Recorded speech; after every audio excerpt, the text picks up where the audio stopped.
Meeting will come to order. We're now holding a meeting of Upper Allen Township Board of Commissioners, December 3, 2025. Good evening, ladies and gentlemen. Please join me for a moment of silence, followed by the Pledge of Allegiance to our flag.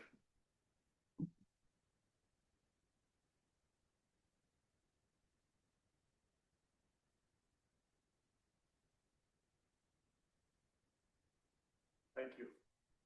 I pledge allegiance to the flag of the United States of America and to the republic for which it stands, one nation, under God, indivisible, with liberty and justice for all. Thank you. May we have the roll call, please?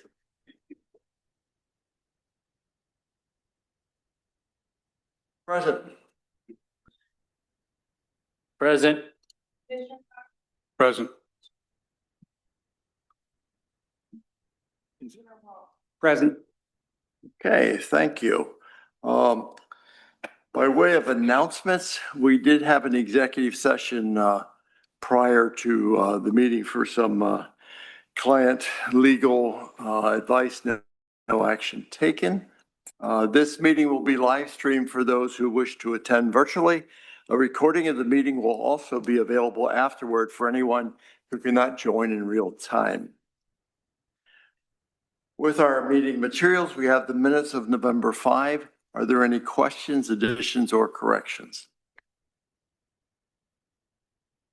Hearing none, do I have a motion? So moved. Second? Second. Been moved and seconded. All in favor, aye? Aye. Opposed, no. Motion carried. Thank you, Alexis. And let the record show that Commissioner Fairchild has joined us. Okay, by recognition of visitors, I'll give ample time for other people to speak, but we have one individual that is a very, very important visitor tonight, and we're going to honor her, and that is Sue Erdman. Many of you know Sue as the librarian par excellence of Mechanicsburg Upper Allen District, and I don't know why, but I understand Sue decided to retire. So we're going to wish her well and give you a citation.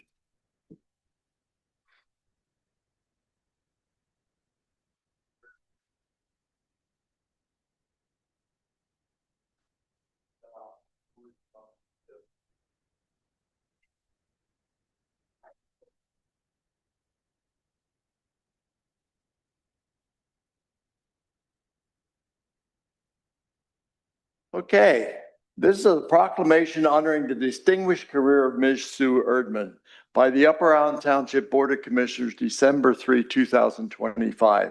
Honoring the distinguished career of Ms. Sue Erdman.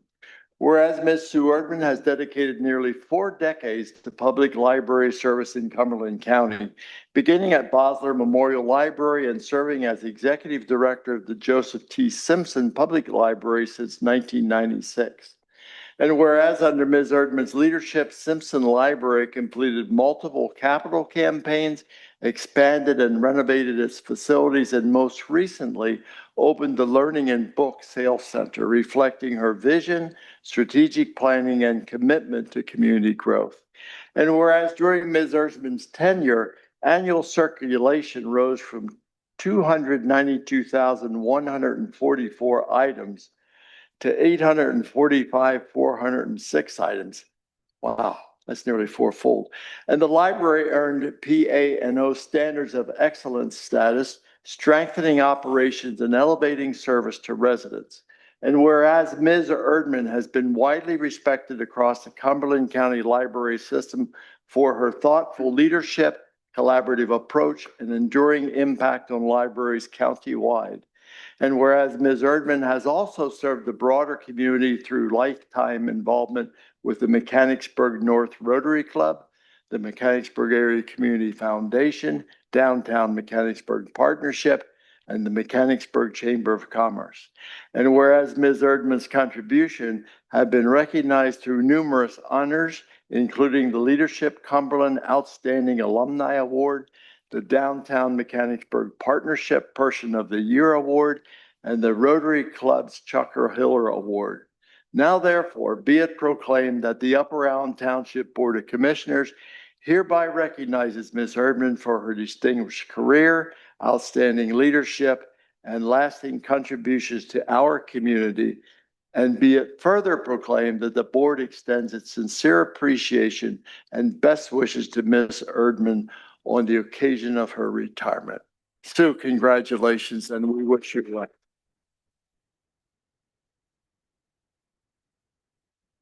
Board, come and join me. Let's get a picture with, This is the signed copy of the proclamation. that's the official one, okay? Uh,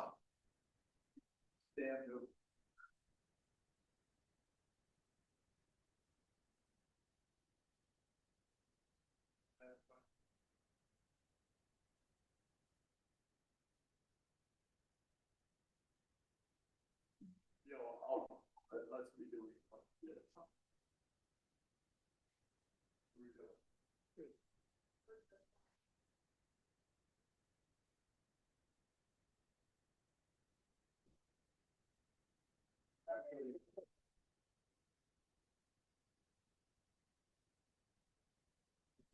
It's the audience, you can do it like that.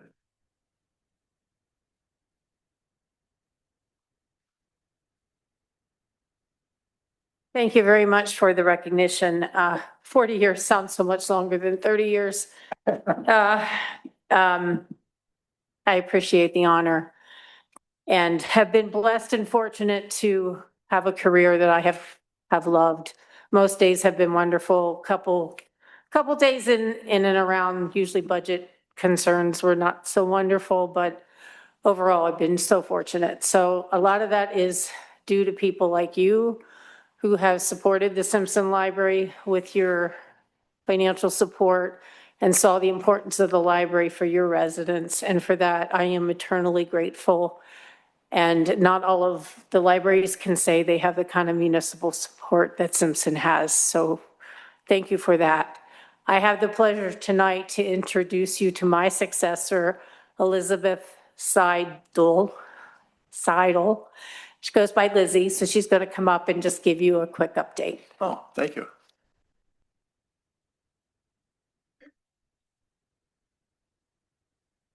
Thanks, Sue. Hi, everybody. Hi. So my name is Lizzie Seidel. I am the incoming executive director. This is my 4th week on the job. So it's very nice to meet you all. I've met some of you before, but it's nice to see everybody again. I did give you, before the meeting started, these nice folders with some information in it. I'm just going to go over it really quickly just so you understand. I know you understand what's in it, but just so we've touched base about it. So some highlights from 2025 about Color Your World. That was our theme of our summer learning program this year. We had over 1,000 people participate. Over 750 of those were children, and that's not including teens. And so that's people coming to the library, reading books to prevent that like summer slide that teachers call, and do learning things at the library. So that's wonderful, an ever-growing program that is very popular at the library. Over 1,400 people of all ages participated in Go Cumberland. That's a partnership we have with WellSpan, where folks can visit outdoor or area parks and complete hikes as part of like continuing education kind of things to get out in their communities and get healthy while at the same time of doing library programming. Something really exciting with grant funds from the Pennsylvania Broadband Authority. In October of this year, we were able to purchase laptop computers for in-house use that patrons can use for like telehealth appointments, studying, job search, those kinds of things. And since October, we have checked I ran the numbers, I think Tuesday, we've checked those out 124 times. So that's a really excellent number, showing the incredible need in the community. So we're really excited for that. Renovations to the former Agway building were completed about a year ago for our new Learning and Book Sales Center. So if you haven't had a chance, please feel free to stop into the library. But of course, check out the Learning and Book Sales Center where we have nice brand new meeting space, lots of ample space for the Friends to have their quarterly book sales. So that's a wonderful new addition that we're really excited to open up. Of course, capital campaign fundraising efforts continue to fund these renovations.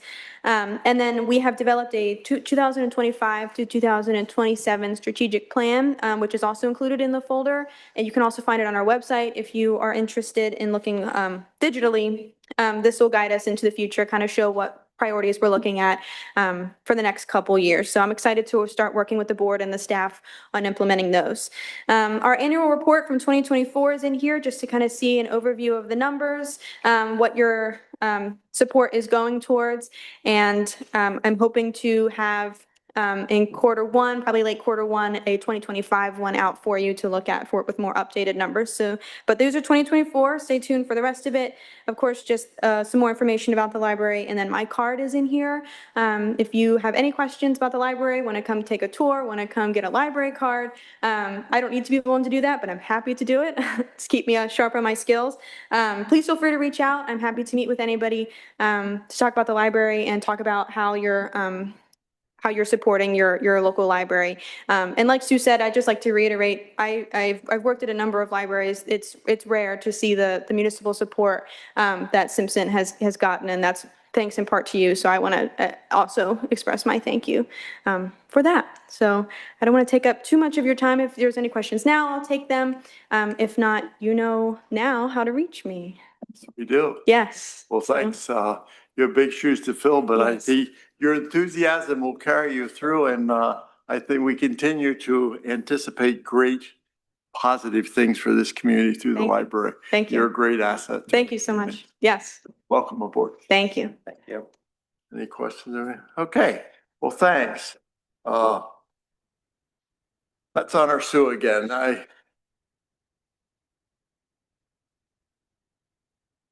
We're going to miss you, Sue. I hope you're not a stranger. We look forward to you coming at least once a year to thank us for our contribution. So you can go back with Lizzie and just see us.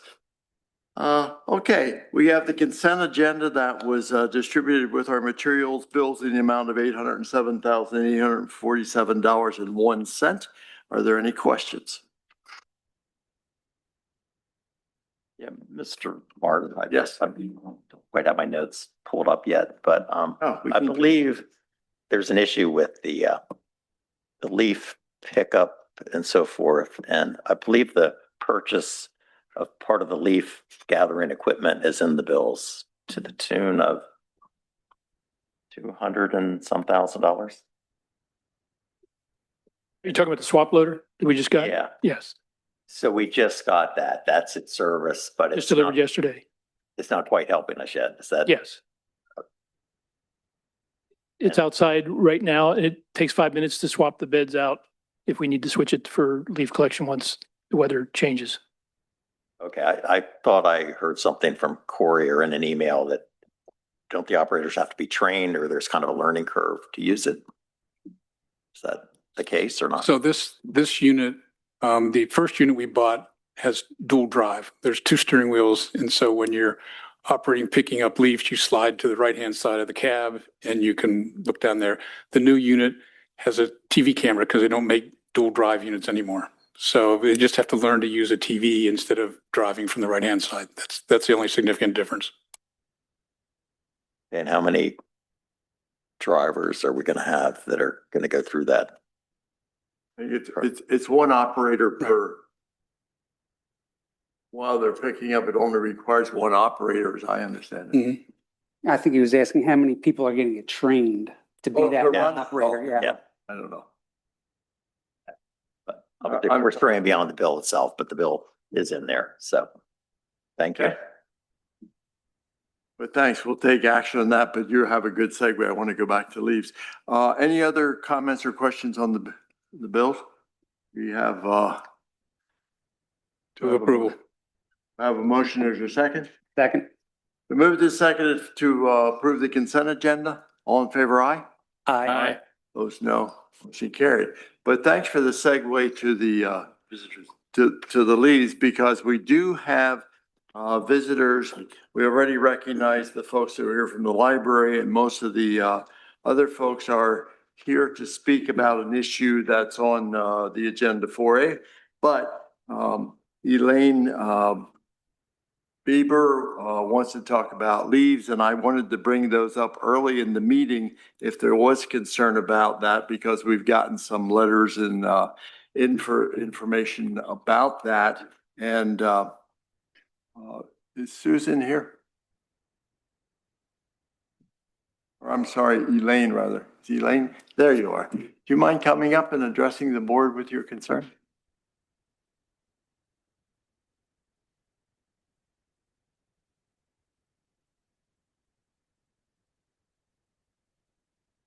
Hi. Give us your name and address, please. Yeah, my name's Elaine Peebles and I live at 885 Tolman Street. Well, I'm here representing myself and a lot of my neighbors on Tolman Street because we were told our leaves would be picked up on the Monday before Thanksgiving. One of the women on our street called and we all worked very diligently the weekend before for 2 days because we get all the leaves off of Flintlock Road behind us because it's a highly wooded area. And we all killed ourselves getting those leaves out to the curb. And no one ever came and picked them up. And then a word was put out Tuesday. When did we get the snow? On Monday or Sunday night, Monday, I think. was it Tuesday it snowed? Yeah. You're right. Yes. Okay, so we got word, just kind of passing it along between ourselves that no more leaf collection, bag them up. And it was like, you're kidding me. We worked days getting them to the curb. And the Monday they were supposed to pick ours up, they picked them up on Flintlock and they picked them up on Winding Hill right by us. And it seems like every year, even from the very beginning of the leaf collection, one of the machines is down. And it's not like it's something that no one knows is going to happen. There's plenty of notice to get them all in working order before leaf collection starts. And they had to have known before Monday night that they were stopping collection, but no one bothered to let us know. And it was impossible for us to bag them all up before the snow on such short notice. And now, mine are covered in snow and twice as heavy and wet, Well, I recognize, I think there probably could have been more and improved communication. Oh, most And definitely. I understand that. And I think As well as the machine, why aren't they all functional and ready to go at the beginning of leaf collection? as I understand it, some of the machines have broken down and they're older machines and the parts, many of them come from Europe. And so they were having Oh, yeah. difficulty securing parts to pick up the machines. And then we do have 2 trucks now that are kind of self-operated remotely with a big chute. And so it picks it's a 1 truck unit that picks up the leaves. And that was repurposed for snow removal because of the pending snow. And so that was happening. It's my understanding, and I'll have staff verify that, but as soon as the leaves dry out again and it's above freezing, that newer unit can come and will pick up your leaves, but we can't give you a date because we don't know. Well, I can understand that you But- can't give us a but date. I understand and confirm that, Keldine or Lou, that when things dry out again and the temperatures rise, we are prepared to come pick up those leaves. Is that correct? Yes, we need warm weather and we need it more than a day. We need about a week of warm weather and we have to take into consideration for the extra shaded areas as well that don't warm up as fast as the ones that the sun is hitting. But yeah, the dropping to freezing overnight the clock has to start again. That doesn't help the situation. The problem is that everything freezes up together and it's just chunks of ice. Oh, I And know. the damage that can be done, or the rocks that could be in it, et cetera, or other items that could have, been placed in those leaf piles. that would damage the equipment that we do have functioning. So we need to wait for that. So it's all, Yeah. No, It's all I dictated by understand weather. that, because I went out and assessed the situation today and it's like the 70-year-old lady, it's going to be a while before the snow goes away because then the plow, pushed the snow into the Yeah. leaves. Yeah, no, unfortunately, you were on the wrong street, but no, you're not. on the Yeah. wrong street. Yeah, I already know I'm on the wrong side of the street. I'm on the side where the plow puts the snow, But, but keeping communication with us, and thanks for bringing it to our attention, and thanks for taking the time to come talk to us and doing it in a respectful manner. I mean, yeah. if I'd been in your situation, I'd be a little ticked too, because no one Yeah. likes to. I have wonderful neighbors that helped me immensely. No one likes to rake leaves 2 times or 3, but, Yeah. I also think our public works director is investigating, if we do not get warm temperatures, he's investigating bringing a front end loader out or another way to get. Yeah, they Scoop 'em up probably or could be something. scooped up yeah, with so something we're and gonna put try on to a take dump care of truck. But, Coleman Street for you, yeah. yeah, I mean, it broke my heart after spending 3 know. days and my neighbors graciously helping me. Yeah.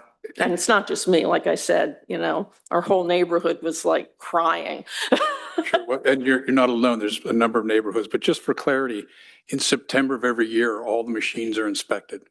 And in September, they found one machine that had a bent tube that where the material comes out and goes into the back of the truck. And they sent for parts for that immediately in September, and that still hasn't arrived. Yeah, but to me, Okay, but just let me finish, please. Mhm. And then the second machine, on 11/24, mhm, the bearings went out, and there's no way you can tell that the bearing is going to go bad Right. from an external inspection. So the bearings went out. That machine, which was purchased in 1999, it hasn't been taken apart yet, so they don't know how much damage has been done because they've been so busy trying to make do with what they have for equipment. That put the third machine as the machine that they don't normally use as the backup in case they have problems. And they started using it, and it had an electrical fire. And the electrical fire took it out of operation. So they inspect these machines every day before they go out. So it's not like they're not getting routine maintenance, but they had an unfortunate set of circumstances that took all 3 of those machines down. And as you heard, we had one of the swap loader trucks available up until just last week. And when that one came in, they put it immediately into service, but with 2 trucks doing the work that 4 or 5 would have done in the past, it just doesn't get everything done in time. So, I understand that, but even September is kind of cutting it close when it takes a long time. well, we don't expect much snow before December, and normally you'd think that you could get your parts in 90 days and Yeah, get it up but, and running. So, And I'm glad to hear you finally bought a new one because, if the truck's 25 years old, well, no, these were vacuums, these weren't trucks. And the well, truck. whatever it was, The truck we did buy, we actually got a grant of $200,000 to help us buy it because they're quite expensive, but you can operate them with only one person Mhm. and no one needs to ride out on the back. When the people ride out on the back of these, they have to wear filters and masks and it gets to be quite expensive and it's a health risk. So we're anxious to get our employees off the back and inside where they're not subject to these environmental hazards. And like I said, I don't understand why they got the street next to us and behind us and skipped us that day when they were working. I can't tell you that. Right, I don't know the routes they run. I That just was know the very maintenance. disheartening. Okay, Okay, well, But thank thanks you for- very much thank you, for thank you. listening. I appreciate it. thank you. And stay in communication with the office. And Should I I am just, sure that we're going to have some sunny weather between now and February. So we'll go. Yeah. We'll go. all right, So thank you. Mr. Martin and staff, I mean, I just want to clarify, they're going to make a sweep of the entire township. When they get That the was- equipment operational. That was what I read. I've heard from people in Well, country estates and whatever. It wasn't my understanding, but maybe it is. I thought we were just going to get those that we hadn't yet gotten in the final. I thought the posting I read online said that they make one last sweep. It didn't, Oh, it didn't okay. So specify, that's what they should do. it didn't Okay, good. specify a neighborhood. It said a sweep. Okay, thank you. Okay. Yeah, because I think we're the only street in Winding Hill that is inundated and it's because of Flintlock being so wooded that- and then that's they right. all come down in our yards. I suspect what we'll do is maybe when we're back operational again, maybe just post something. and Well, I say that- appreciate that, on behalf of all my neighbors too, because they'll be very happy to hear we're not going to have to go out and. Okay, thank you. Thank you very much. All right. Were there any other guests that wish to speak on an item that's not on the agenda? Sure. What did you? What the status is of the. Oh, trash contract. Of the trash contract. Because as I recall, when I watched one of the meetings online, it runs out at the end of this year. No, it renewed. We could automatically renew. We were allowed 2 one-year extensions under the old contract Well, and we yeah. took, The meeting I watched, I thought no one had acted on that and you weren't sure how things were, if you had it renewed. still had time, so. You're right. There was a question about whether. we Right, self-renewed. whether- Al, yeah, you're whether- absolutely right. I recall that. We've gotten clarity on that, and as Commissioner Cochran said, there are 2 one-year extensions, so we Right. did take action. So we will continue with Okay, Republic. yeah, that concerned me because I did government contracts for Right. my career, We- so. We received in the mail an update from the waste hauler as to the new rates and the terms again. So you should get something in the mail soon if you haven't already. Okay, yeah, I know we got a pamphlet about what you can put out and Yeah, can't that was, put and it out. has the new rates in it. That was, No, I didn't see the rates in that pamphlet. It's from Republic. you got it just And it last just week. had the calendar and, you Yeah, it know, had what you It could had- recycle and. yeah, that information, but no Yeah. rates. The rates are in there, I think, if you look. No, I was gonna bring it and I forgot, but it Okay. didn't have the rates. The one we Okay. got had the rates in. Okay, thank you so much. Thank you. There was someone in the back, Jeff?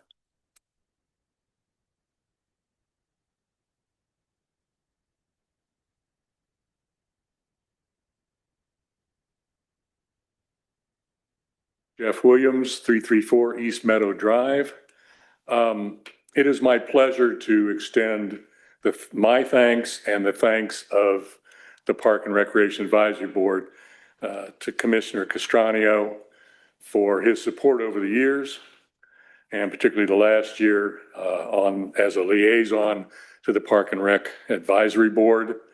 He was a big help when the dog park came up, helping with some plans to get that accomplished. I appreciate the fact very much that you will listen. You have an opinion, but you're open to changing your opinion on occasion. It's just been a great relationship and we will miss you. I just had to say that publicly tonight. Thank you. Thank you, Jeff. Thank you, but I was on the Park and Rec liaison for 4 years, so you must have not noticed me the first 3 years. I don't care. The best I can here.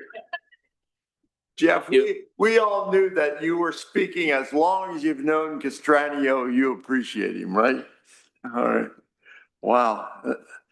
I don't even have a piece of paper to give you for that, Rick, but thank you. I think we all agree that you have served us well. Okay, moving then to public safety. The Lifeline agreement. Who is doing that? Okay, I guess I am. So the Penn State Lifeline EMS agreement, there is an addendum that would, the only change to the agreement is simply that their monthly payment to the township will be increased by $100, total of $600 per month for the use of this building. That's a bit more revenue. Great. But they will continue to staff equipment here and have staff, et cetera, as the agreement. Correct, So, no other change you. to service. okay, great. Anything else for public safety? Which chief? Parsons? Thank you. Thank you for the time for interviewing Mr. Groff here before the meeting. He's the second candidate that we've identified as somebody who we'd like to have work for us here at Upper Allen, and everything's going and pointing well and pointing in that direction. We are continuing to do speed studies on some of our roadways. We just recently completed ones on Mount Allen, Hawthorne Avenue, Kim Acres Drive, and Fisher Road. I'll have those reports for the board in the next packet. Other than that, I'll take any questions. Okay, Chief Schellenberger. Just to let you know, as of yesterday, we passed last year's call total, which was a record for us. So now this year, we're going to set a new record. So, we're over 747 calls right now. The other thing with the new radio system county's putting out, some of the things that county's going to change, and our truck now became a tower. So you may hear it referred to as a tower now, no longer a truck, still same piece of apparatus, just the name has changed. So they now have towers that have buckets on them and ladders that are just a ladder with no bucket on. So that's the difference. And then our fund drive went out last Tuesday. So if you get it in the mail, please send it back. So we rely a lot on the donations. I'm glad you mentioned that, Chief, because I think all of us know, but we need to be reminded that we have an all-volunteer fire department, and those men and women put in countless hours of time responding to emergencies and keeping the station and the apparatus functional. And that annual appeal to the residents is very important because we rely on residents and businesses to help support the fire department, even though the township pays for equipment and tries to maintain the facility, et cetera. There's a lot of training and operating expenses that these men and women incur just to be trained and to continue to be geared up appropriately to fight fires and respond to emergencies. So please be generous when you get that donation, and they depend on our support, and we want them to continue to have all the technology and equipment they need to protect the community. And also, thank you for being at the tree lighting event. Their presence that was full nice. force there. Somebody has to bring Santa Claus in, so. We can talk more about that in our park and rec. Great. So Ken, Yes. under the EMS agreement, don't we have to ratify that or make a Well, motion? you know, Jim just asked that question too. Did we do that previously? Or I know we mentioned it previously, but that we wanted to continue, but I guess we didn't have a formal motion. They could take a motion to authorize you to execute the agreement. But in the event, if it's a second motion, that's better than having one. So are you, it would be continuing the same lease agreement with Penn State Lifeline EMS with a $600 per month fee. Sure. I would second that motion. If I that's a thought you were motion. making the motion. I would make that motion. Great. We Somebody approve second the it? revised agreement. And Phil seconded it. Any discussion? All in favor, aye? Aye. Opposed, no. Motion carried. Now it's official. Thank you. I depend on you guys to make sure we stay in the straight and narrow here. Now we'll move to planning and zoning, Cumberland County Hazardous Mitigation Plan. The Federal Emergency Management Agency approved the Cumberland County Hazard Mitigation Plan on November 18th. Every municipality in the county participated in this process, and every municipality had previously approved the old plans in 2014 and 2020. Adoption of this plan is vital to remain eligible for FEMA and PEMA programs for pre and post disaster assistance. We have 2 copies of the plan. One we keep in the Community Development Department and one that's back in the caucus room for your review. So the county gave us a draft of the resolution they would like us to adopt this plan so we can pass that back on to them. Are there any questions of Mike's or comments about the plan itself? Yeah, Mr. Martin, so I'm wondering, like the plan itself is 384 pages, I believe. And then one of the appendices is 1,250 pages. And it's a very complicated document. I did notice that one of our residents participated in the steering committee. That was James Stamskroder from Upper Allen in developing the document. But so it's all well and good, but it would take a lot of expertise, I think, to interpret it. What I don't understand is why community development presents the plan versus like the emergency management director. And I don't understand the chain of authority there for the process. And then also maybe whether the police would be involved in the implementation of the plan. Valerian Curd was involved in the planning meetings. That one appendix, that was over 1,200 pages. That's documentation of the many meetings that they've held for this process, you know, PowerPoint presentations, other handouts, and just meeting notes from the process. So Val was part of this process. He attended those meetings. This resolution was forwarded to me by Steve Hoffman at Cumberland County Planning Commission to, you know, give to you, provide to you for your adoption then. So from the county, on the county, it came through their planning department, so that's probably why they reached out Right, to you. and you should Yes. probably definitely be a But I repository. suspect that internally, you, Val, the police, anyone in staff have at one point or another participated and or have opportunity to review the plan, so. That's correct. Yeah, And okay. the previous two updates, they did come through ComDev as well for your approval. That good? So if an incident happens, it falls to the emergency management director. Yes. Okay. Just wanted to clarify. Thanks. Any other questions or comments? We need to, I guess, do we need to adopt that or give our consent? Okay. Yes, you do. Someone prepared to make a motion? I move to approve Resolution 1117, adopting the 2025 Cumberland County Hazard Mitigation Plan as the official hazard mitigation plan for the Township of Upper Allen. Second. Been moved in second. Any discussion? Comments from the audience? All in favor, aye. Aye. Opposed, no. Motion carried. Thank you. And you will forward that information to the county and take care of it for us, right? We'll need your signature still, but yes.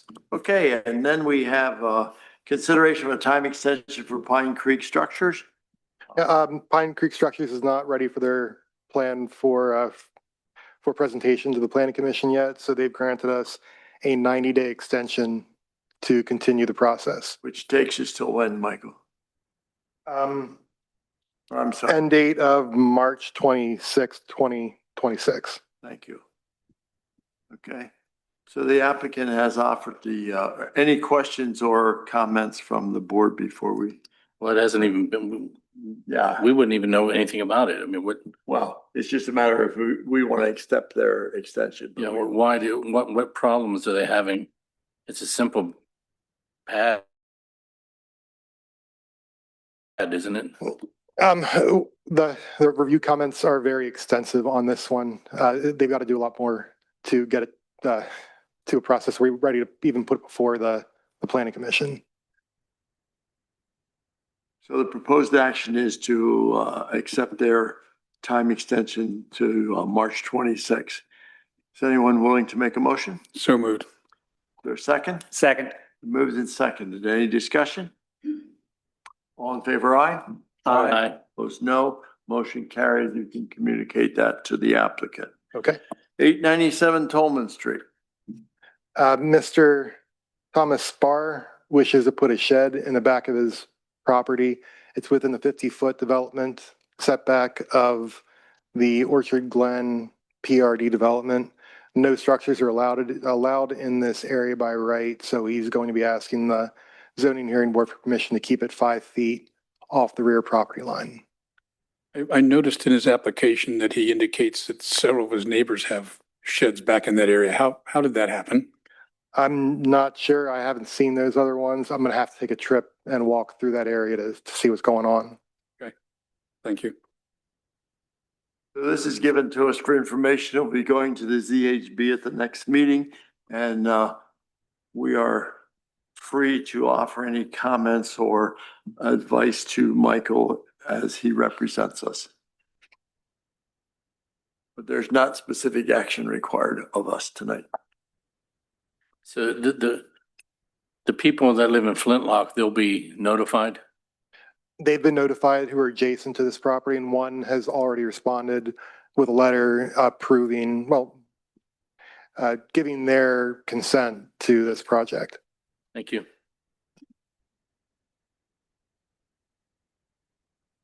Okay, hearing nothing. Anything else in planning and zoning? No. Okay, then we'll move to public improvements. We have one item listed, that the Bishop Bridge status update from Cumberland County. Just as a reminder, this has been an issue that has been discussed among the board and other agencies for multiple years. I think this board on June 4th took action to not accept ownership of the bridge from the county, but there's been some other communication. I think there's some proposed action to be taken by the county in the next 30 days or so. So I thought it was appropriate that we get a status update. And Lou, are you prepared to give that? I don't have a whole lot to provide other than the county did receive a low bid to demolish and move the Bishop Bridge. The commissioners will make a decision, or at least consider it at their meeting tomorrow morning at 9:30 at the Cumberland County Courthouse. Yes. Okay. Okay. I think there are some folks in the audience that wish to speak in this item. Mr. Martin, can I make a comment first? I mean, there's a bit more to this than what Mr. Fazekas just said. It is on the, and what I think maybe you believe, Ken, it's on the county agenda for tomorrow morning as item 30, discussion and possible motion to authorize Kirk Stoner and Keith Brenneman to prepare documentation for conveyance of Bishop Bridge. And this follows discussions between myself and Commissioner Walsh and Commissioner-elect Karen Overly Smith that we would like to revisit the issue of assuming ownership of the bridge. And I believe, we can relitigate or hear a lot of comments pro and con on the bridge, but it could also be just a simple action to direct our solicitor to be, to work with the county solicitor, in a proper agreement, assuming ownership that protects, the township interests and puts any, necessary protections in there. So, but the county has our action of June. Is that correct, Eric? I mean, Yes. they're aware of that. Right. And so now they've taken the initiative to reopen it on their end. I'm not sure I'd say they took the initiative. I mean, I think myself and Mr. Walsh took an initiative and had an interest all along.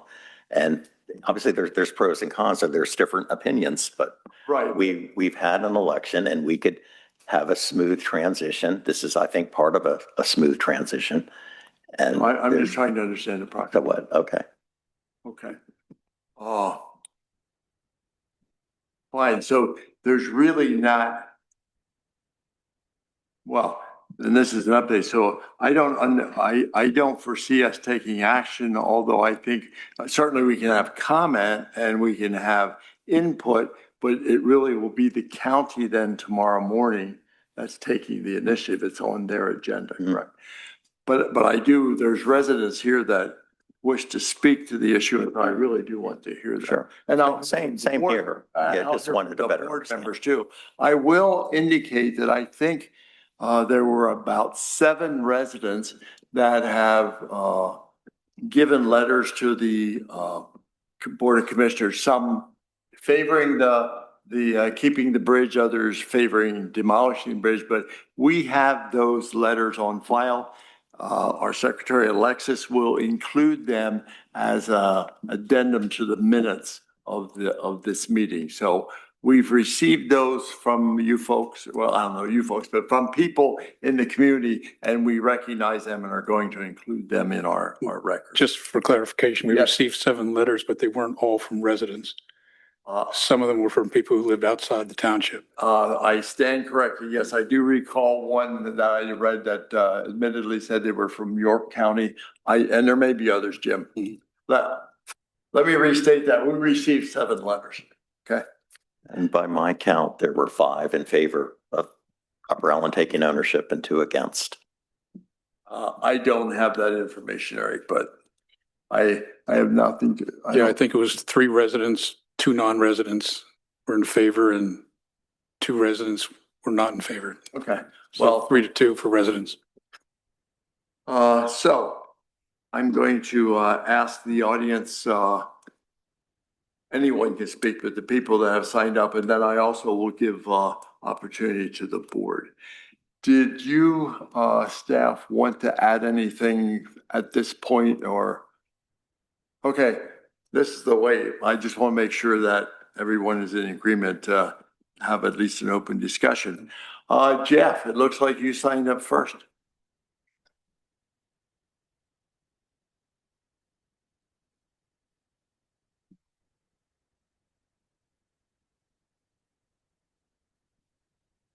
Jeff Williams, 334 East Meadow Drive. In our township, we have 3 past park and recreation directors, each of whom has been president of their state associations. All 3 of us are against keeping the bridge. The Park and Recreation Advisory Board, all are against keeping this bridge. I've stated before several reasons. I will bring them up again. First, for public tax dollars to totally support the acquisition and development and renovation and future maintenance of a historical property, based on my experience and other agencies, needs to have a couple of pieces in place. The first, it needs to have very high community recognition, visibility. Frankly, a lot of people in this township, most people in this township, don't know about Bishop Bridge, and they have no idea where it is. Secondly, it needs to have some functionality for the public. Redoing this bridge would give folks a great view of the creek. However, we have 2 parks on the creek that give you excellent views. There are multiple bridges across the creek where you can get the same views. And this is one of 200 bridges that are left in the state, and I recognize that. I want to be clear, Parks and Recreation people support the acquisition and management and development of historic sites. However, when it's totally tax funded locally, people are not for that unless it meets these other 2 criteria. I don't know how else to explain that. We've beat this horse to death. You've decided. The transparency that some folks ran for office on doesn't seem to be present during this process. So there are folks out there that are a little bit bothered by this. I've talked to quite a few folks, as a matter of fact. And I hope that tomorrow they will decide to wreck it rather than deck it, to take a little phrase from a political push that we had 18 months ago. So I thank you for your time. I cannot say how strongly most people feel about spending tax dollars, and make no mistake, that would come out of our pockets. And it could be better spent at other places, particularly Generations Park, to move that along over the next few years. The cost benefit is not even close to being rational. But it's a nice bridge. I wish we had the money to keep it. But that's where the board stands. That's where I stand. That's where the other rec to park directors stand. And I thank you for your time. Thank you. Mr. Williams, Yes.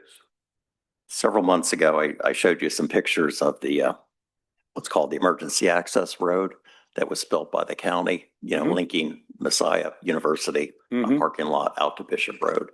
And I asked you to walk that if you could. Did you ever do that? No. Yep. It's a very simple question for me. And you started off in your comment that people don't know where this bridge is. I And believe so that to be forth. true. I would say anybody who has an opinion about the bridge should walk that trail and go All out right, and see fine. what that area and the bridge offers. I'm sure both of It's- them will. It's stunningly beautiful. So, That is in And- York County, correct? what's that? That's in York County, correct? No. Bridge is also, Bishop Road Trail goes through Upper Allen as well. Yeah, It's- but on the other side, it's York County It's and Monterey. the trail and pathways you're talking about. Is that The York trail County? is from Messiah to Bishop Road. Is it And it York? is equivalent to what we spend $1 million for a trail like that at Generations Park. And we have a trail that's already there Is it York that we're County? able to use to access the bridge. The bridge is a feature similar to what features in parks. Is it but- York County? No, it's Cumberland County. It's coming. Is it? Mhm. Yeah. Okay. But for full disclosure, I've spoken to Messiah College, University, I'm sorry. Mhm. And they have no recollection of any conversation with them to have people traipsing across their property. You're assuming they're going to let that happen and no one has contacted them. No, I'm You've I'm put only assuming we're going to have No, you've put a it fair in conversation. you've put it in a publication with a news post that you put out that, you know, we're going to have a pathway through Messiah College. And quite honestly, they're rather distressed that that went out without any conversation with them. That sounds like you, Jim. No, the What do message you mean was, sounds we're like me? going to seek You, their cooperation. I'm going to sit down. So here we are talking about public tax dollars, and the county spent $360,000 building this road, which resembles a trail across Messiah University property. We've tried to contact Messiah and have them here at prior meetings. I think Mr. the Martin knows. commissioners say they intend But to we will- rehabilitate it the is something bridge to be for worked on. limited vehicle use and partner with Messiah University to create public access. Messiah University has no idea of creating public access to the property. Well, that I can speak because in the Penn Live publication that came out, Messiah University was referenced. I can't recall the exact wording, but it was referenced. So I have colleagues, friends at Messiah. So I talked with the Vice President of Operations this afternoon and asked about that. And she said, who put that in? We were never contacted about it. I said, well, I don't know. I'm not involved in, but I wanted to check because the article said that you had been contacted, and she indicated that no one had ever contacted them about extending the pathway or linking it to Bishop Bridge to make it, in the Bishop Bridge project. And went further to say that they, as an administration, are against that and would not support it and actually favor demolishing the bridge. But I'm not here to report that, but I'm here to report that I have in firsthand knowledge that the assertion that Messiah was cooperating and or interested in the pathway, I think is erroneous. And I just wanted to report that for the record. Okay, Sharon, did you want to speak? Okay, then we have Paul Brennan.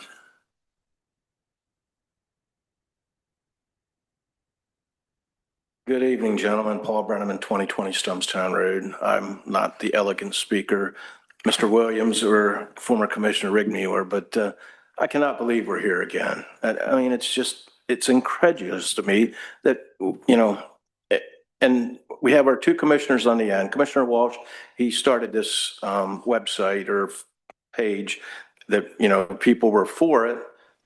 That's fine. But if you're not a resident of our township, I don't think it's relevant at all.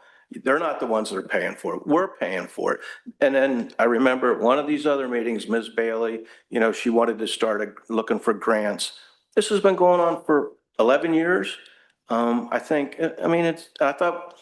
thought it was a mistake in February when you gave the extension to June because we're right where we are. We got two bullheads on the end, and that's all that's all they care about. And I respect them as a commissioner, but if it's a personal agenda, like over here with his car, he wants to run across it, that's just not in the public's best interest. I sent a letter to our county commissioners and I got a response, and I wanted from one of them, and I just wanted to jot it and read it to you. And she said, I'm incredibly frustrated by this nonsense. I've only been dealing with it for 2 years and it's been far long enough for me. And I think, like Mr. Williams said, we just keep hashing over the same thing. That's all I got to say. And I'd also like to say, in case I don't make the next meeting, these two fine gentlemen have done a great job for our township. I always thought they had the best interest of our township, not self-serving, and didn't always agree with them, but I think they were good guys. Thanks for your time. Okay.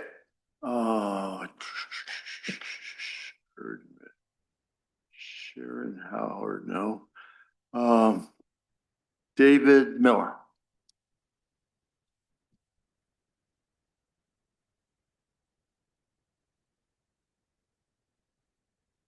David Miller, hi. David Miller, 231 Bishop Road. It's listed as Crooked Acres. So I'm one of the few that is affected by the the decision on the bridge. And the reason I'm here today is because I saw a news article that the township was possibly considering taking it over after all of this. And I just want to say, although I'm affected by it, although it's inconvenient, I don't want to see that bridge there as a resident. You do or you I do did not submit a letter. I want the bridge. Okay. Don't want the township to take it for tax reasons. And also for the integrity of the area. And that's just my personal view as a resident of this township and of that road.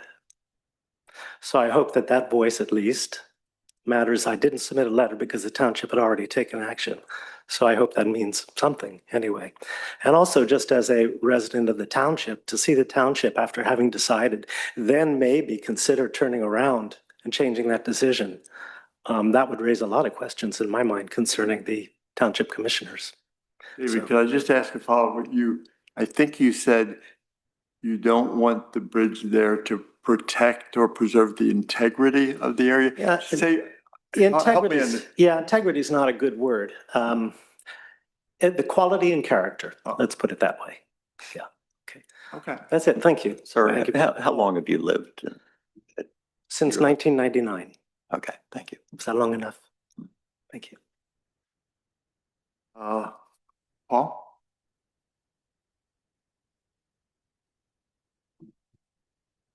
Paul Rigney, 605 Lavina Drive. I've lived in the township for 47 years.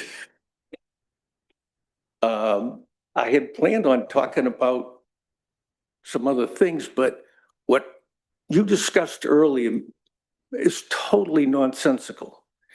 This board, when does a vote expire? You voted in June. There was a 3-2 vote, I think, and it was decided. How 6 months later can you say, oh, that vote didn't count? And furthermore, it's the county's bridge. You said you didn't want it. So how can the county then have a vote tomorrow to say you'll take it? It's their vote. They can't vote for you to accept the bridge. They can vote for them for the county to say it's your bridge. It makes no logical sense. How can you sit there and think that this is democracy in action? This is crazy. I mean, I sat up there with you guys and I'm just amazed that, I mean, I'm on the zoning hearing board. If we make a determination on Tolman and then 6 months later, maybe you get another member on the zoning hearing board and say, oh, we didn't like that decision. We're going to reverse that. You'll grind local government to a halt with this kind of activity. Phil, you don't see what I'm saying? Eric, how can... I don't see what you miss about the election. You have an election. There'd be new people taking office that have a different view. But it was... You were on this board. Jim, Ken, have been here a long, long time. Jim likes to say, you've had your turn, or you'll get your turn. I think the current board has had its turn, and it is time for new blood. And in 2 successive elections, people have voted for that. And we're, 3 weeks away or something from the new people taking office? We're basically working out the logistics of a smooth transition. instead, I'm hearing a lot of political talk tonight about that. I don't think is really necessary. I don't see any political talk. They took a legal vote and you were part of that and you lost that vote. It's done. It's an And in administration. fact- It's like Biden going out, Trump coming in. In fact, You don't no. think there was a change there? Well, hasn't the county spent money on the engineering of the demolition of the bridge? $80,000. How much? $80,000. $80,000 is spent on the demolition. So you take it back, you're already out $80,000? I mean, That's they the went county's ahead. decision. The county will take the $80,000 from money they were going to give us for small bridge you have projects. So it's going to left come money. out of Upper Island Township taxpayers' pockets. Trust me, I didn't, there's no political angle to it. It just seems that if a government body votes, it's done. No, it's not necessarily binding on another. Well, to get on to a Like few other maybe things. in court decisions, you want stare decisis, you want it binding, some common, sense going forward or a rational basis tied into prior case law. But in political administrations and political offices, I think the people that are elected are allowed to have a different opinion than their predecessors. That's When they probably take why a office. lot of them are voted in. But that water's gone under the bridge. It's a good metaphor, I guess. Yeah. Do a bunch of things I was going to say. I've heard that there's a element of nostalgia and sentimentality to restoring the bridge, that, it was there when you were a kid and all. And I think all of us like to be reminded of a simpler time in our lives. I get that. But I haven't heard from anyone how this benefits the township. It benefits, I think, a very small bunch of people who think it's be a nice thing to do. We have plenty of examples of this kind of bridge, so it's not some historical significance in my way of thinking. But then I thought, well, maybe you could enlighten me as to it has to be a vehicular bridge. It cannot be a pedestrian bridge. About our process, we determined vehicular was the better way to go, and you will achieve more funding with vehicular. Right. So what purpose does this bridge? Could I ask? Have you ever walked that trail and walked out there? I have walked out there, but I haven't walked a trail. I didn't see any trail. Yeah, it's hard. Most people don't know that trail exists either. You can access it from the Mellinger Apartments at Messiah University. It's not a public trail. It's a trail on Messiah University property. That's what he's referencing. So Paul, you just heard the gentleman before you or whatever. He lives out there. I mean, I think you're looking at it the wrong way. I mean, I see all the benefit of the county dollar and the prior investment going to like 6 or 10 residents that live on Bishop Road. And they're creating a private gated community for themselves, basically, at our expense. It benefits 10, whereas you maintain the access through the Bishop Bridge. You then benefit our 24,000 residents and any people from Monaghan or York County who want to come out and see something totally beautiful. And like we try to do good projects every year as a board. We did Grantham Pond this year. We're putting solar panels on the roof. Maybe that's less attractive, but we're building a public works building next year. Yeah. Nobody comes out and complains about that. This is very similar to, in my mind, to what we did at Grantham Pond. We rehabilitated something that was beautiful. And now that it's been, it serves and more this- purposes now. People will be able to fish and canoe on it. I mean, I think we all agreed that that was a good thing. but the benefit to that, you said 24,000 people could use this bridge. They will. The county already determined through their studies that it wasn't a necessary bridge. So they wanted to get rid of their bridge that went from here to York County. If there was some dire need for it, don't you think they'd want to restore it or replace it? They don't. I spoke to a local, he lives over in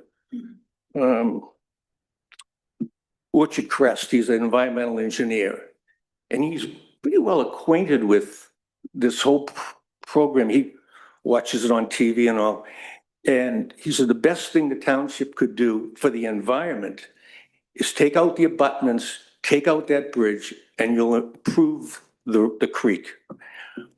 The other thing I wanted to bring up was, assuming this is going to be $1 million project, which I don't know how you guys feel, but I would think it'd be about $1 million. And we have 8,000 residences. This is going to mean every home is going to pay $125 to see this bridge get built. I don't think people want to spend $125 of their hard-earned money for something that is just not a vital need. We have so many other things that need to be done in this township. Well, I'll piggyback on what you said. In the 5, 10, we've been studying forever. Nobody has sent a communication to the county or the township saying, we need the bridge to cross the creek. To me, that's the no-brainer. I mean, there's the proof right there. Is there any, we don't need it. Nobody even there was not even, I want it to cross the creek. Nobody really needs this bridge to cross the creek. Yeah. So I just think if you want to benefit the entire township, you have to think of the 24,000 people and not a small coterie of people who thinks it's a nice thing to have. I think there's just higher priorities. Anyway, thanks. Thank you. Anyone else in the audience? Mike? Good evening. Mike Klein Peter, 104 Bishop Road. I'm the adjacent property owner, most closely associated with the bridge itself. I'll keep my comments brief. I've been up here to speak several times before. What I would encourage is for this board and the board going forward to look at projects for purpose. And when I talk about purpose, and I've shared this information previously, for the last 3 years, I've had a camera up down there on the driveway so I can see how many people actually walk up and down that road and utilize that bridge. In the last 7 days, 2 people have crossed that bridge. On average, there are less than 2 people that use that bridge a day. Usually one neighbor from the York County side walks across and one neighbor from the Cumberland County side walks across. So when you talk about spending $1 million, and it's not going to stop at $1 million, we're talking about the benefit of less than a dozen people, generally speaking, that are going to be able to utilize that resource. And we talk about what we can do with $1 million going forward. Money is tight. It's going to continue to be tight. I would just encourage you and your colleagues to look at projects that have the greatest impact. I'm all for preservation when it's right, when it has purpose, and when financially it makes sense. And in this case, unfortunately, I don't believe either of those apply here. Financially, it does not make sense, and purpose, it does not serve a purpose any longer. So that. Just to clarify, the bridge is closed. I just want to make sure people are aware of that when you reference the number of people crossing it currently. But it's not blocked. No, I understand that, but they need to understand it's currently closed. You cannot drive a vehicle over there. These are No, I'm talking right. walk. Okay. Mhm. Yeah, I'm talking because ultimately that's what it would become if you would assume ownership. To get to open it as a vehicular bridge, you're going to spend twice the money that you think it's going to cost to do that. That's the reality. So at the end of the day, it's going to remain a pedestrian bridge, whether you take ownership and in attempt to create something beyond that, it's only going to serve pedestrians. And ultimately, it's going to be less than 2 or 3 people a day on most days.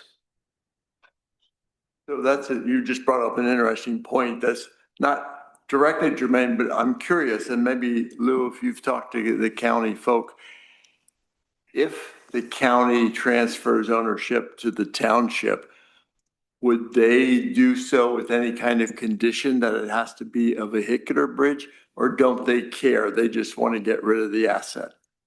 They haven't told us any specific details of whether it be any conditions attached to the township taking ownership. Well, that's the other thing that I think, Eric, maybe you have information we don't, but is that the intent of the county? that it would be a vehicular bridge? They don't care. They I don't believe care. that's our. Is that the intent of your group? Yes. Vehicular. Oh. That was your objective. That was actually Mike's objective last year. Well, If you're going to do it, that's do what it we- for I vehicles. hear. At least we did all coalesce around that being the proper course. You claim for $1,000,001, you can make it a vehicular bridge. Yes, That's what you said in the publication. yes. And yet every engineering study that's come back said it's at least $1.5 million to $2 million.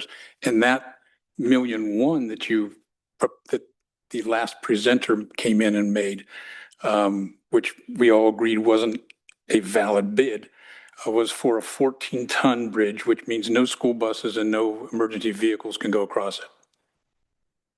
And that was $1,000,001. Yeah, I think we've learned all along the county and using HRG engineers has very high estimates on almost everything. I think even the demolition estimate was 275 They or allowed 400, including 250. mitigation. No, they allowed It 250. came in less. I think they, Came in at 180. the little bridge on McCormick Road, I think the county had an estimate of 700,000 on that. Well, our engineer did an estimate. It was And over he 2 was million. 3 something. I'm talking the McCormick Road Bridge. And then it came in at 220. No, we had an estimate from CS CS Davidson Davidson for on rehabilitating the bridge. Go ahead. You're talking Bishop, I'm talking something else. Yeah, it was a rather simple estimate. We pulled other projects that we worked on and basically did a relative analysis of size and type of structure, et cetera. And we were in the range of 2.5 million. And for clarity, you've done work on some of these other bridges between York and Cumberland County that are historic in nature. That's correct. Well, I mean, your numbers, Jason, I mean, the CS Davidson extended inspection report showed like Bishop could be rehabilitative, like or repaired for $600,000. CS Davidson did the Hall Drive Bridge down below Dillsburg. I think that came in at $1.8 million or something, plus engineering. That was. And that many was ye- for vehicular. Yeah, that was many years ago. And I A metal also truss and a pony truss. also wanted to remind everyone that the Sheepford Bridge Road, or the Sheepford Bridge that is being rehabilitated right now for over $2 million, is for pedestrians only. That is a almost exact replica of what we're talking about here. How does the length of it It's very similar. as the Bishop Mhm. Bridge? Oh, It's a little longer, I think, Yeah. just a bit Yeah, longer. but- But, and there- but same process too. No, it's different. I think we would agree on that. They're using Yeah. the crane. If you don't use the crane, you take tremendous costs out. They're also What do you using think a crane costs? 150, 200,000. That's still not the difference that you're talking about in the proposal that you have. And then it's. It's in the labor. The design. The Well, it's cost is in the crane labor. pad and the environmental. Well, I mean, we can debate We that, can but backtrack. what I'm saying is Sure. the proposal you have right now is, as we've spoken, not a valid proposal in the sense that he is not going to be able to get that to become approved as a vehicular bridge. from PennDOT. No. Yes, and he's spoken to county planning and tried to get them to intercede for him with PennDOT, and they said they can't do that. That's not their role. You all have and opinions. They agree that it's not. And then when the bid doesn't meet the PennDOT You all requirements. have your opinions. Then we hold up a document like the PennDOT McCormick Taylor review of the process. And there were contingencies to it. You dismiss the paper.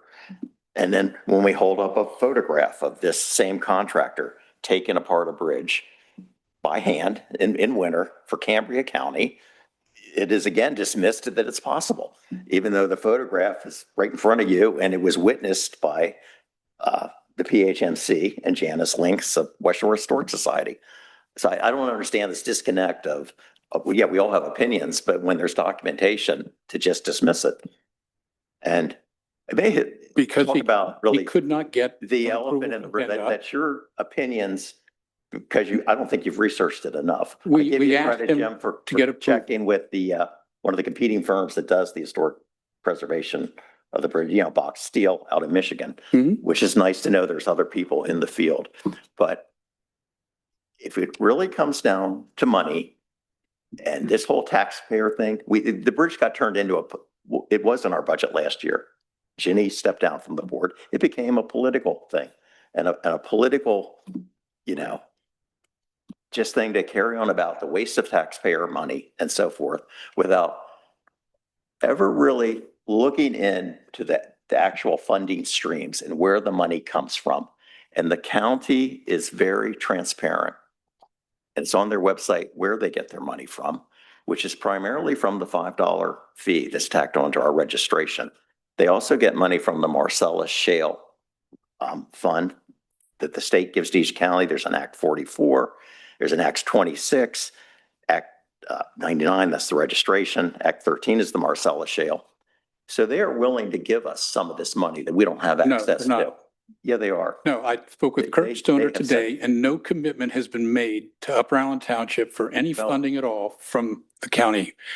And to They were portray it as previous. any other way, There were previous discussions of strictly the 275,000, but whatever. no, the only funding they offered was they would give us the money they were going to spend on demolition if they didn't have to spend it on demolition if, and only if, it was turned back into a vehicular bridge. I've spoken to Kirk Stoner. There is no county money pledged for this project. I've spoken to Dawn Kiefer's office, which you visited, and she has no reason to commit LSA money to this project. She feels that's for economic development, as does Thomas Kutz. So there's no state money. If you go back and look at what the state did, the Historic Metal Trust Bridge Capital Rehabilitation Program in 2021, they went through and they itemized every single metal trust bridge in the state, and they graded them A, B, and C. Sheetford Road was an A, they got money. Bishop Bridge is a C, and C is, you're not going to get money. There's not going to be any state money for this. There's not going to be any county money for Yes, this. there is. It's going to be, 100% wrong. it's going to be Because local you money are allowed funding the whole to thing. use liquid fuel money, which the people, that is the gas tax. When you put Right. gas in your car, And what do we that spend goes that to the for now? state and it comes back in the form of an allocation. And we to the spend that county, now and to we get- repair our roads. Yeah. And so it you're can going to say, also be used for bridges. right, but then we can't use it to Right, repair that's a roads. big right, Jim. It can be used for bridges. So you can use it Yeah. for bridges and let the roads go to hell. And Is that maybe what take you're a pause proposing? on the roads, because a lot of the roads need additional stormwater work, but there's enough in the liquid fuel now. There's not. 563,000 starting balance for 2026, and we're expecting an allocation of 674,000. That would cover it right there. How much I'm do we, not saying to How- do that, but I'm how saying much do we that's the spend on fund that's liquid- available. Wait, let's not talk over each other. Let's one person at a time. But let's stop saying the taxpayers have to pay. No, They only will. we want to, and we have enough capital reserve and other monies to be able to handle this. you're robbing Peter to pay Paul. No, You're we're not. taking money out of the roadway But it's project. okay to build soccer fields. You're taking, No. what No. soccer field did we build? The It- the when- one we when you- paid the $2 million for the, remember that for the We soccer didn't build any complex? soccer fields. That You- was never built. It was never built. Yeah, for feasibility studies, engineering, all of No, that. there was no expenses. There was no expenses at all. And that's a lie, sir. That's a lie that you're making in public again, just like the Fine. lies you put out in your press release. And that's a shame. So We have an account. how much do we, how much do we spend annually on our road project? Our base budget is generally 1.35 million, and we occasionally will increase that by 100 to So if we have a 150,000. $500,000 balance right now, we're going to get 600,000 next year. We're only going to have enough money to do our roads next year that are projected. Now, if you want to tell the people, I'm sorry, I'm speaking. If you want to tell the people whose roads are on budget to be done next year, that they're not going to have it done because you want to repair a bridge, fine, you be about that and you be about it. Tell them that you're going to put their roads back and it's all about having the bridges. That's a more important feature. But I don't believe it is. And there's not money, there's not extra money to be found. There's money, and we had this during the budgeting process. Commissioner Fairchild wanted to take money out of the fire fund and move over into the general fund because we were running short on money there. He's trying to play a pea under the shell game. Let's move money around. And I asked, so what do we do when we need the money back in the fire company? Well, maybe we'll move it back. Maybe we'll raise taxes. I don't know. You can't do that. We've taken Can't 20 sit up there years. and lie meeting after meeting. We've Maybe that's taken- why they didn't vote. We've taken 20 years to build up surpluses at this township. And we have money put aside now, so when our equipment fails, we can go out and buy new equipment. We can buy our fire trucks. we can buy our police cars, we can repair our roads. And you can take and you can plunder that all. And I'm anxious to see if you do, see how long it takes you. That would be in keeping with what you've suggested so far. But when you do, someone will pay the price down the road. There's only so much money to go around, and there's not money sitting there with no purpose. There was $900,000 put in the budget for this year because the sole bidder on the process that came in wasn't validated. And they put money in case he was validated and in case you could do a vehicular bridge for $900,000. And that didn't happen. And what did we spend that money on? Solar. That money's gone. 650,000 of it is gone. It's gone for the solar project. So that money's not there anymore either. Well, It's a $25 to $30 million budget. There's a lot of categories, a lot of funds. I think, well, and I would like to suggest that we even, you referenced the $500,000 fund balance that we're carrying into 26, but I'm not convinced or I'm not sure whether we paid all of our 2025 improvements and if all of that money, if that's really a net fee. It probably is, but I think that would be a step to start too, Eric, just to make sure of what that number is when we're carrying it I think we have to go down the list Yeah. and then check and agree and verify what we Okay. have. And If you look at our budgets over the last 4 years, every year, our monies and fund balance remaining has gone down. Yes, it We is. are on a downward trend. We have budgeted a deficit budget for 2026. So unless staff can come in with savings like they have in the past, they will go down dramatically again. And eventually, there's going to be a big tax increase. So you need to decide what's important to the people. Okay. Any other comments from the audience? Paul? Excuse me, I just have a quick question. Who from our township is going to be at this meeting tomorrow at the county? Is there, I plan on being there. I know that Eric and Phil will be there, and I think Karen Overly Smith will be there, okay, so, although she doesn't represent the township. yeah, Yeah. Yeah. okay, Yeah. so the county is going to be aware, that obviously they already know it, everything that's happened. And I remember Kirk Stoner saying that the county wasn't going to have any more patience with this. And here we are wasting everybody's time. Thanks. Did you want to say something? Okay, I'll get to you next. There's a young lady in. I'm Ashley Crowther. I'm with CBS 21 News. I just had questions. Have an address, please? My address? Yeah.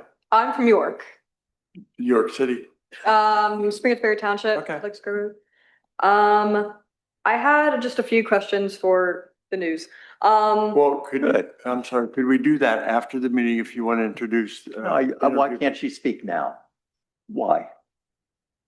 It's no trick questions. Sorry. Could you just bring the mic down closer to your mouth? Yeah, of course. We're recording this. Yeah. Thank you. What exactly was wrong with the bridge that it needs to be demolished? Or is it just a multitude of things? Yes, it was closed to traffic in 2021 because it was structurally unsound. And it's been closed since 2021? Yes. All right. Thank you. That's all. Okay. Yeah, I'm nice, I promise. Yeah, you were. Thought you had a whole battery of questions, but you were right, Eric. We should think. Any other comments? Yes. Everyone back there. Oh, I'm sorry. Oh, my gosh. I saw her hand first and I've forgotten already. Intention of speaking. I wasn't sliding you, believe me. Sharon Howard, 2479 Glen Drive. I am very aware where Bishop Bridge is. I'm probably one of the fewer residents that know. I went to the bridge, probably parked in your driveway. This meeting this evening reminds me of the meeting back in June. There was never clarity on the cost. I am totally supportive of historical preservation. But what's being conveyed to residents is a lack of clarity on the cost, possible funding from the county. The county will fund X amount of dollars if it's a pedestrian bridge or a vehicular bridge. I was here for several of those meetings. And when that vote was taken in June, you know, much to some disappointment on some people, I thought it was a done deal. Here we are again, 6 months later, talking about a bridge. And this evening, listening to all of you talk, there's still lack of clarity. So you have residents who, in the end, will bear some financial burden of a bridge repair, and we don't know what that cost is. You're creating confusion. Present true facts, not opinions. Show us the dollar amounts on paper.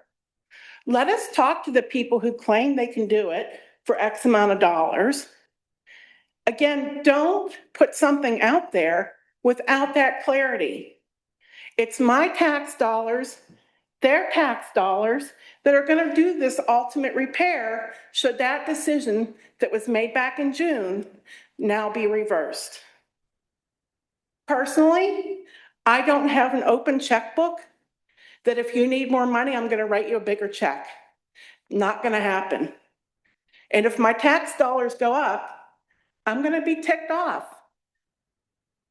You are all elected to be have fiscal responsibility for our tax dollars. And that's what I'm asking you to do. What the decision ends up being, just make sure it's not wasting our tax dollar. Because personally, I don't have more to spend. Thank you. Thank you. There's no waste of tax dollars. Okay, anyone else? Mr. Martin, if I may, I just want to follow up on one of the things she referenced, which was, first of all, our fiscal responsibility. We're elected officials. I ran in a large part on historic preservation issues. And to me, I feel my responsibility is to the people who voted for me with that in mind. And so I am going to continue to advocate for preservation of this bridge. I would also like to, someone earlier suggested that perhaps most people wouldn't be in favor of this.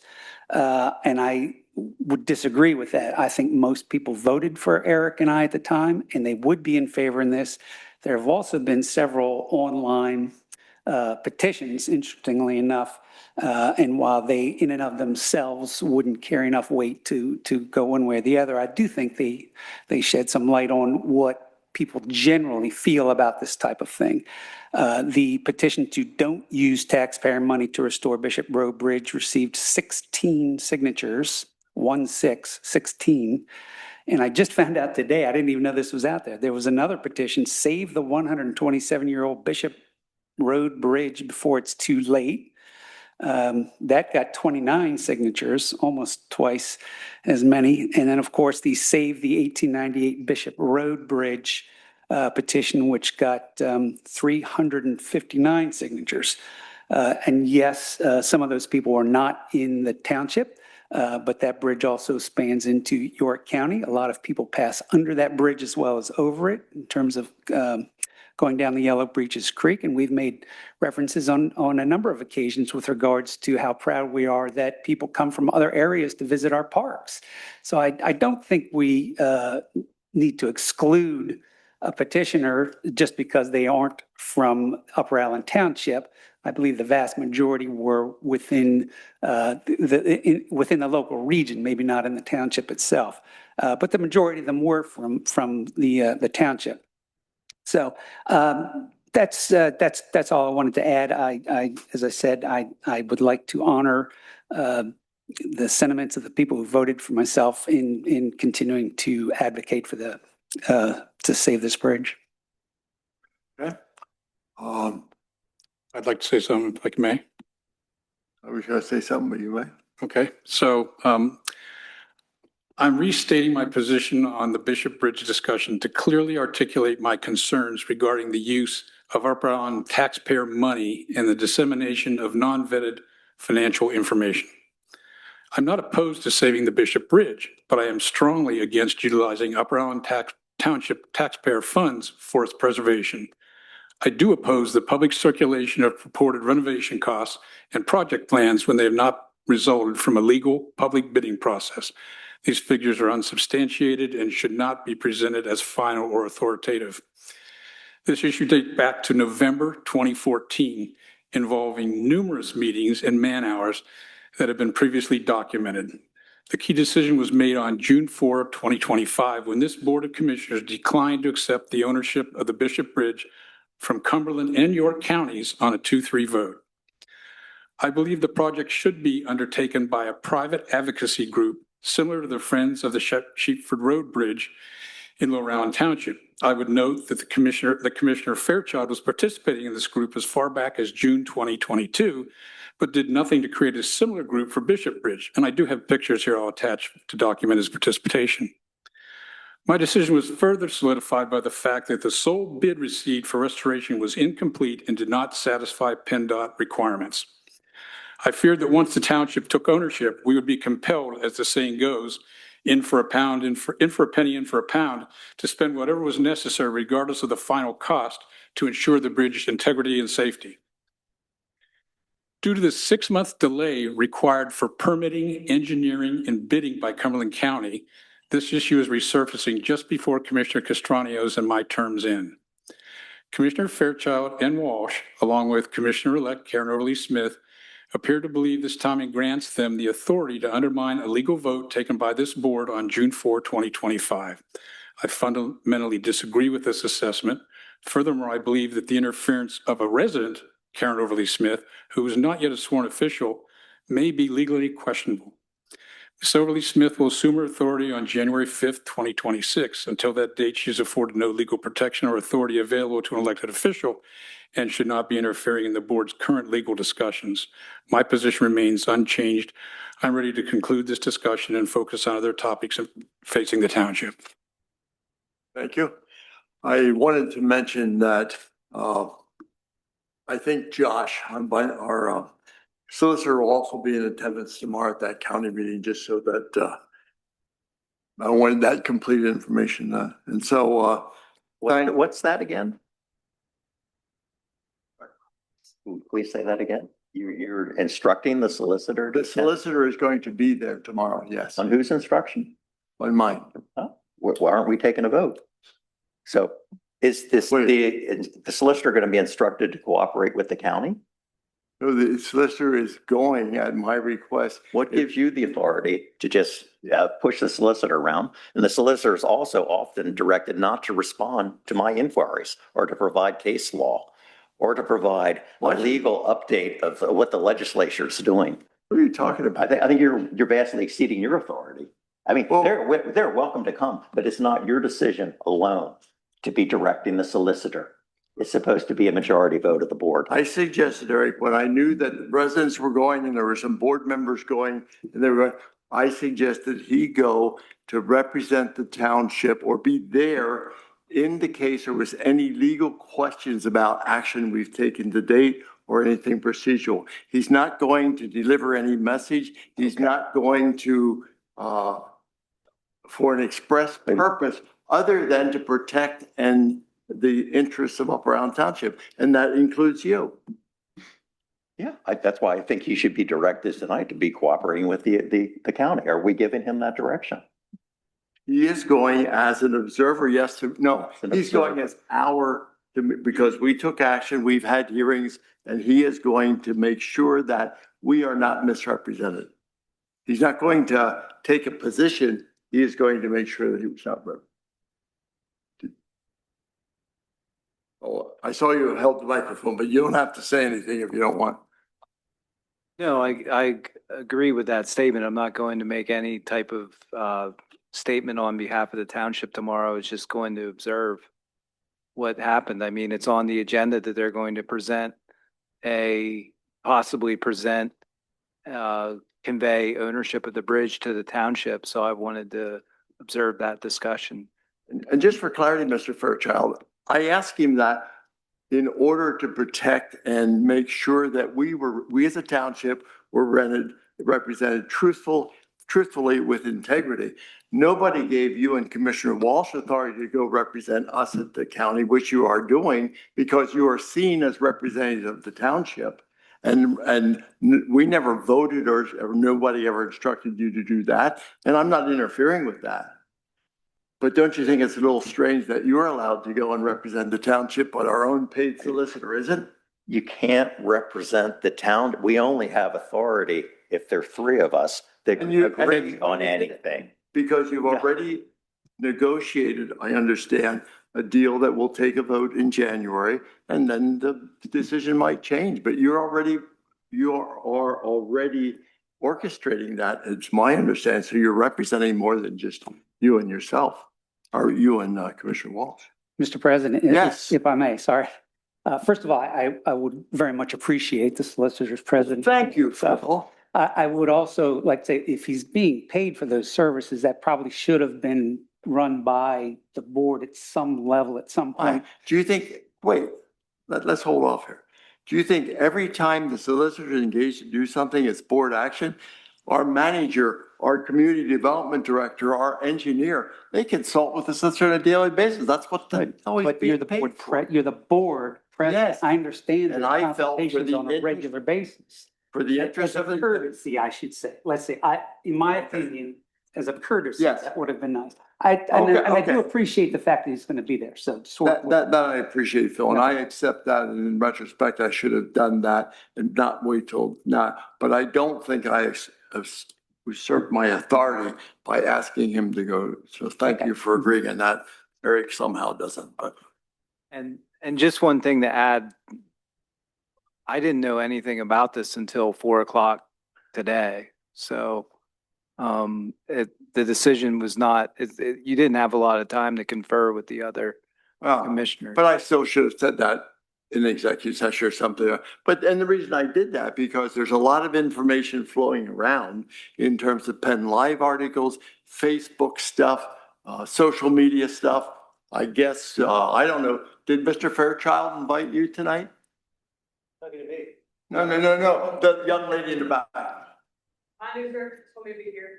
Oh, well, somebody's right. So, and that's fine. You're welcome. I'm not, but I'm just saying there's been a lot of people communicating and giving advice and giving directions. And so for the benefit of the township, which I feel that I have a responsibility to help represent, I wanted our counsel there. Hopefully he won't say a word. Hopefully he won't have to say a word, but he'll be there. Okay? Oh, let's see. I guess we're probably done with public improvements, aren't we? Okay, let's go to sanitary sewer. Anyone, Mrs. Martin, yes, I move that we direct the solicitor to begin cooperating with the county on drafting an agreement of conveyance. In order to make that motion, you would need to, under the Supreme Court ruling that just came out earlier this week, you would need a majority of the board to approve an amendment to the agenda. And then if the majority of the board approves that amendment and gives the reasons for the why it was brought up less or at the meeting, that also has to be explained in the motion to amend the agenda. But you can amend the agenda now under the Supreme Court's ruling from earlier this week. But you have to, in order to make a motion for something that's not on the agenda, you have to have a majority amend the agenda before you vote on that item. wasn't aware of that, but thank It you. was testing the limits. I wanted to hear that discussion. What? And are we allowed in executive session to direct you on a legal matter? We typically are. Well, yes. Said, Yeah. so it could be done that way, or why couldn't it be done that way? I don't follow the question. There's a possible pending legal issue with the county. You know, you're attending the meeting tomorrow. Well, yes, we can talk about pending litigation or attorney-client advice in executive session. we can also give direction in executive session. Hopefully Yeah. by Well, 3. the only reason I'm hesitating on that, there's certain things, there's certain administrative things that you can direct me to do in executive session. There's other things that you would need to take a vote on. Like if you were going to, if you wanted me to file a lawsuit, you would have to do that in public. But I could advise you about the reasons why to pursue a lawsuit in executive session, but the vote would have to take place in public. I just started off tonight saying that this could be a simple administrative action regarding the bridge and the transition of elected officials. But anyway, please feel free to move on, Ken. I wanted to throw out the idea of a motion and see what reaction I got. Well, I guess the proposed motion dies anyway, for lack of a second, so we'll move on. I'm sorry. Or- I didn't realize that you would ask for a second. Well, but I understand what Josh's saying about me. I don't want to be violating the sunshine law. I think the more transparency, the that better. motion's out But of order. I'm because just it's not sure. on the agenda. I was just trying to make the point, see what the latitude was and to see the other way to accomplish that. You can't amend the agenda. You can vote on something that's not on the agenda, but you have to, a majority. You have to amend the A majority has to Okay. amend the agenda. I think that's good for everybody to know. Well, Thank you. but you're not proposing to amend the agenda No, now? I'm not. Okay. Thank you. Now we're sanitary sewer again for the second time. Anything in, Nothing to report. okay. Administration, I don't think there's anything to report there. Is that correct? Yeah, that's correct.